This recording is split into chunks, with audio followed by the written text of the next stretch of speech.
कि भारत की न्याय पद्धति का नाश हो जाएगा तो भारतीय समाज टूट जाएगा। ऐसे ही मैकॉले एक बात और कहता था। मैकॉले की लिखी हुई एक चिट्ठी है मेरे पास, उसकी फोटोकॉपी। लंदन में एक लाइब्रेरी है, उसका नाम है इंडिया ऑफिस लाइब्रेरी, वहां से मैंने निकलवाई है। इंडिया ऑफिस लाइब्रेरी में से ऐसे कुछ 50,000 से ज्यादा डॉक्यूमेंट्स मैं निकाल के लाया और वहां के कई लोगों की मदद से हमने वो निकलवाए हैं। तो उनमें एक चिट्ठी है मैकॉले की, वो उसके अपने पिताजी को उसने लिखी है।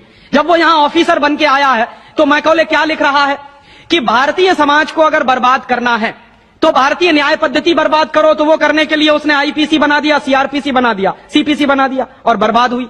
दूसरी बात वो कहता था कि भारतीय समाज को बर्बाद करना है तो भारतीय शिक्षण पद्धति का नाश करो। तो मैकॉले कहा करता था कि जो भारतीय शिक्षण पद्धति है, वो खुद मानता था इस बात को, यह दुनिया की सबसे ज्यादा विकसित और सबसे अच्छी पद्धति।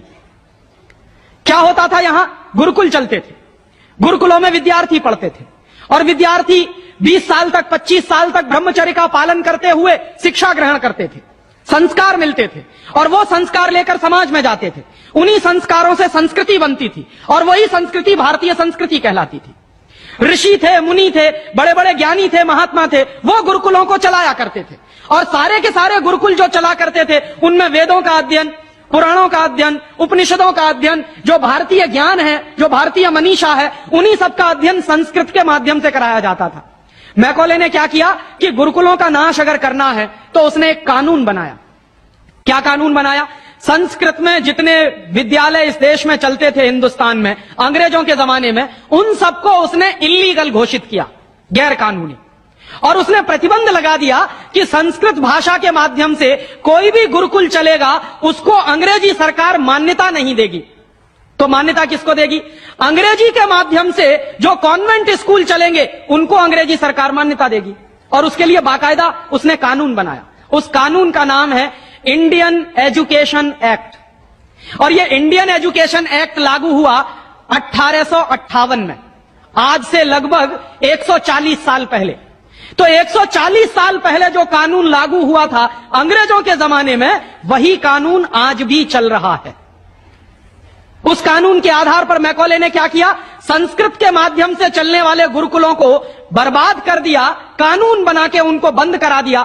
जो उनमें अध्यापक होते थे, गुरु होते थे, उनको मार पीट कर अंग्रेजी सरकार जेल में बंद करती थी। जो विद्यार्थी अध्ययन के लिए जाते थे उनको रोक दिया जाता था, उनका अध्ययन ना होने पाए उसके लिए समस्याएं खड़ी की जाती थी। और दूसरी तरफ कॉन्वेंट स्कूल चालू कर दिए और उसमें अंग्रेजी के माध्यम से शिक्षण देना शुरू किया। एक दिन उसने अपने बाप को चिट्ठी लिखी और इस चिट्ठी में उसने ये लिखा कि मैंने हिंदुस्तान में एक ऐसी शिक्षण पद्धति पैदा कर दी है जिसमें अगर हिंदुस्तानी विद्यार्थी पढ़ेंगे तो पढ़कर निकलने के बाद वो शरीर से हिंदुस्तानी होंगे, दिमाग से सब अंग्रेज हो जाएंगे। वो देख रहे हैं, अभी देख रहे हैं। तो शरीर से हिंदुस्तानी और दिमाग से अंग्रेज। तो मैकॉले दूसरी बात लिख रहा है उस चिट्ठी में कि जब वो शरीर से हिंदुस्तानी और दिमाग से अंग्रेज हो जाएंगे तो अंग्रेजों के हिसाब से सारे काम करेंगे। और वो विद्यार्थी जब कॉन्वेंट स्कूल में से निकलेंगे तो सबसे ज्यादा गालियां भारतीय संस्कृति को देंगे, सबसे ज्यादा गालियां अपने मां बाप को देंगे। कैसे? मॉम और डैड कह के। डैड माने होता है मरा हुआ,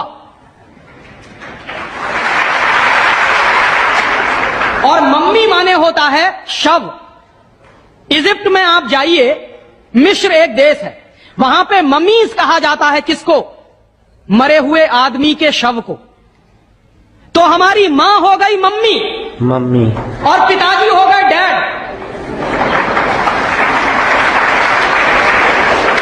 आया कहां से ये? मैकॉले ने डाल दिया हमारे दिमाग में। और मैं ये कहता हूं कि मैकॉले तो मर गया, उसका बाप भी मर गया, सब मर गए, भगवान उनकी आत्मा को शांति दे, लेकिन उसकी जो आत्मा है वो हम सब में प्रवेश कर गई है।